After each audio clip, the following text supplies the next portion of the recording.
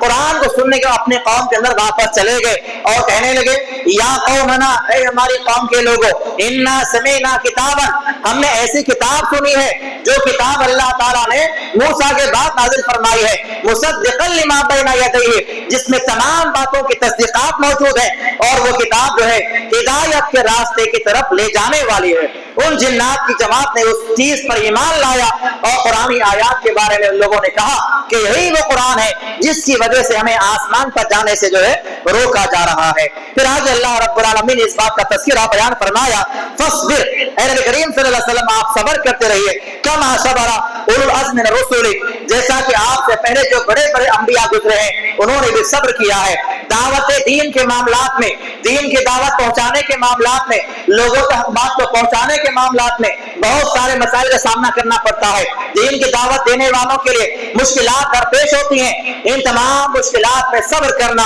یہ ایمان والوں کی خاصیت ہے۔ اللہ تعالیٰ نبی سے فرما رہے ہیں فاصبر، اے نبی کریم صلی اللہ علیہ وسلم آپ صبر اختیار کیجئے، کما صبر، جیسا کہ صبر کیا تھا آپ سے پہلے انبیاء نے، ولا تستعجل لهم، اور جلد بازی سے کام نہ لیجئے۔ جلد بازی کیا ہو سکتی ہے؟ یا تو ہم دعوت کے دین کو چھوڑ دیں، اللہ کی طرف بلانا چھوڑ دیں، نبی کی بات کو بیان کرنا چھوڑ دیں، یہ کہیں کہ اگر ہم جو قرآن کی بات کو بیان کریں گے، نبی کی تعلیمات کو بیان کریں گے تو ہمارے ساتھ یہ مصیبتیں ہوں گی، پریشانیاں ہوں گے، لوگ گالیاں دیں گے، ستائیں گے، ماریں گے۔ ایسا کر کے اگر ہم اس دعوت کو چھوڑ دیتے، اللہ نے فرمایا فلا تستعجل لهم، جلد بازی سے کام نہ لو، اللہ کی مدد آئے گی، اللہ تمہارا حامی ہوگا، تمہارا ناصر ہوگا۔ یہ بات تمام داعیوں کے لیے ہے جو اللہ کی طرف بلانے والے لوگ ہیں، جب بھی دین کی دعوت دینے والے بنے، صبر کا دامن اختیار کرنے والے بنے، صبر کے ساتھ دین کا کام کرنا یہ بہت ضروری ہے۔ جو جلد بازی سے کام لیتے ہیں ان سے نہ دعوت کا کام ہوتا ہے، نہ وہ دین کی بات کو اللہ کے بندوں تک صحیح معنوں میں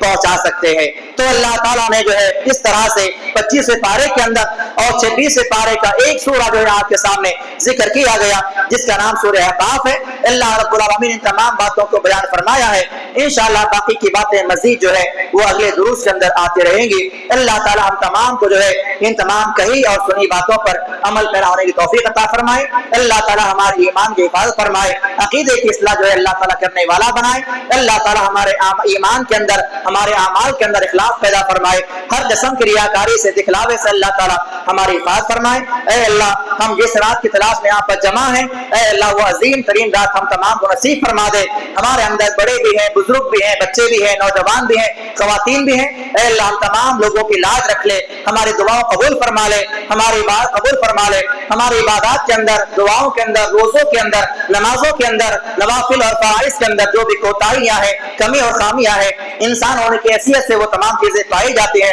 اے اللہ تو بڑا مہربانی کرنے والا ہے، رحم کرنے والا ہے۔ اے اللہ تو تمام لوگوں کے ساتھ مہربانی کا معاملہ فرما، ہمارے ایمان کو، ہمارے عقیدے کو مضبوط بنا دے اور ہمیں صحیح معنوں میں عمل کرنے والا بنا دے، ہمارے تمام اعمال کو اپنی مہربانی سے قبول فرما دے۔ آمین واقول قولی ھذا استغفر اللہ ولکم وآخر دعوانا الحمد للہ رب العالمین۔ السلام علیکم ورحمۃ اللہ وبرکاتہ۔